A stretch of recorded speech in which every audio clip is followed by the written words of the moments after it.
আসসালামু আলাইকুম, সকলকে স্বাগত জানাচ্ছি। আমি এহসানুদ্দিন নোমান।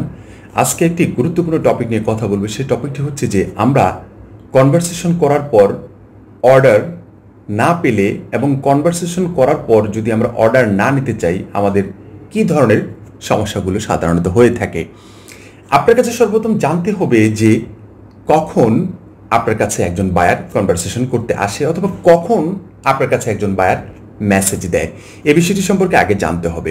সর্বপ্রথম আপনাকে একজন বায়ার মেসেজ দিবে তখনই যখন এক নম্বর হচ্ছে আপনার গিগ র্যাঙ্কে থাকবে, দ্বিতীয় নাম্বার হচ্ছে যে আপনার বায়ার রিকোয়েস্ট আসবে, তৃতীয় নাম্বার হচ্ছে যে আপনি যদি মার্কেটিং করে থাকেন তখন একজন বায়ারের কাছে আপনার গিগটি পৌঁছাবে।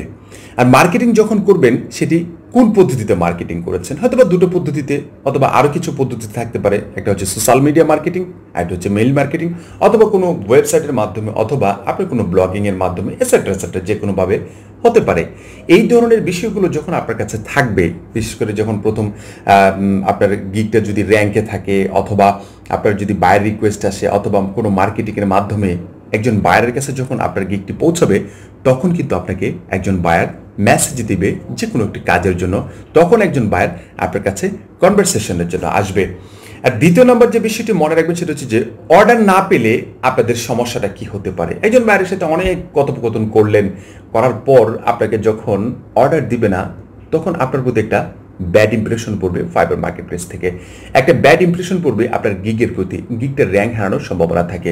এর জন্য সর্বপ্রথম যে বিষয়টি হবে, আপনি একজন বায়ারের কাছ থেকে যখন অর্ডার নিতে পারবেন না, তখন আপনার সর্বপ্রথম যে সমস্যাটি হবে সেটা হচ্ছে যে গিগের র্যাঙ্ক হারায় যাবে।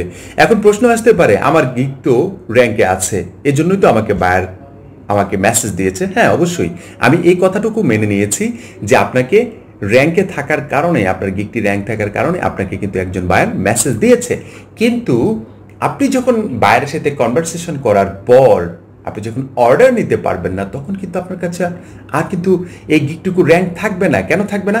কারণ আপনি কিন্তু কোনোভাবেই একজন বায়ারকে আপনার মতো করে নিতে পারেননি, একজন বায়ারকে প্রপারলি আপনি বোঝাতে পারেননি, একজন বায়ারকে আপনার কাছে কাজটুকু দেওয়ার জন্য যতটুকু বোঝানো উচিত ততটুকু বোঝাতে পারেননি।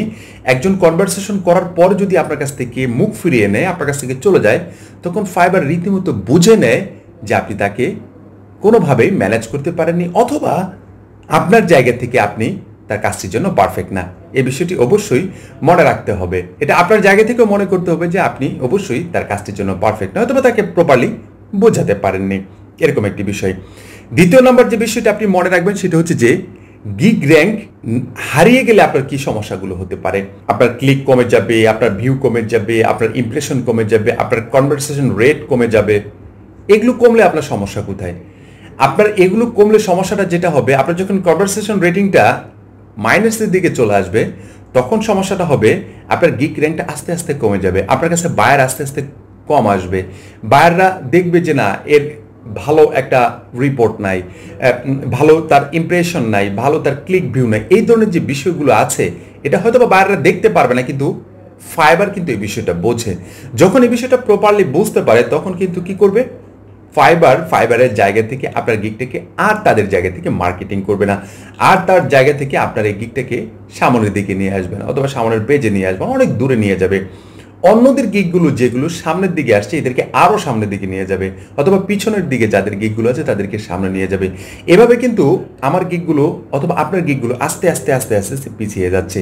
এই বিষয়গুলো আমরা মনে করি কি, একজন ক্লায়েন্টের সাথে আমরা কনভারসেশন করতে পারলেই, অথবা একজন ক্লায়েন্টকে আমরা একটা বায়ার রিকোয়েস্ট পাঠালেই হয়তো বা আমরা অনেক ভালো কিছু একটা কাজ করে ফেলেছি। কিন্তু আদৌ কি এটা ঠিক? না, কখনোই ঠিক না। কারণ একজন বায়ারকে যদি আপনার কাছে যদি চলে আসে, আপনার কাছে যখন কনভারসেশন করবে, আপনার সাথে যখন একটা ভালো আন্ডারস্ট্যান্ডিং করে নিয়ে তারপরে যদি কাজ না দেয়, তখন আপনার প্রতি অবশ্যই ফাইবারের একটা খারাপ ধারণা চলে আসবে। এই খারাপ ধারণা থেকে বেরিয়ে আসার জন্য আপনাকে যে কাজটি করতে হবে, একজন বায়ার যখন আপনার সাথে কনভারসেশন করবে, আপনি যেভাবেই হোক, সেটা আপনার কাজের চেয়ে একটু কম মূল্যে হোক, আপনি কাজ নেওয়ার চেষ্টা করবেন।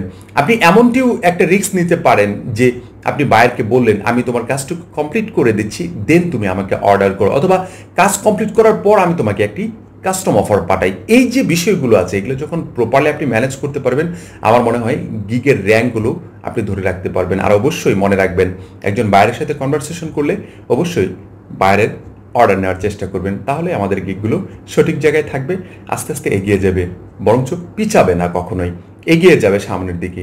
আর আমরা চাই প্রতিটা ফ্রিল্যান্সার চাই, যারা বিশেষ করে আমরা ফাইবার মার্কেট প্লেসে কাজ করতে চাই, আমাদের গিগগুলোকে সামনের দিকে নিয়ে যাওয়ার জন্য আমরা আপ্রাণ চেষ্টা করি। আমরা বিভিন্নভাবে মার্কেটিং করে থাকি, বিভিন্নভাবে বায়ারদেরকে ইনফর্ম করে থাকি যে আমার গিগটা তুমি মানে বাই করো, তুমি আমার গিগটা কিনে নাও, আমি যেন সামনের দিকে এগিয়ে যেতে পারি। এই যে বিষয়গুলো আছে, এই বিষয়গুলো যদি একটু গুছিয়ে নিয়ে কাজ করতে পারেন, আমার মনে হয় আপনাদের গিগগুলো খুব দ্রুত র্যাঙ্ক করবে এবং খুব দ্রুত অনেক বেশি অর্ডার পাবেন। আজকের আলোচনাটুকু যদি ভালো লেগে থাকে, অবশ্যই যারা এখন পর্যন্ত আমাদের চ্যানেলটিতে সাবস্ক্রাইব করেননি, অবশ্যই সাবস্ক্রাইব করবেন। লাইক, কমেন্ট, শেয়ার তো পাশাপাশি থাকবেই। সবাই ভালো থাকবেন, সুস্থ থাকবেন। ধন্যবাদ সবাইকে। আসসালামু আলাইকুম ওয়া রাহমাতুল্লাহি ওয়া বারাকাতুহু।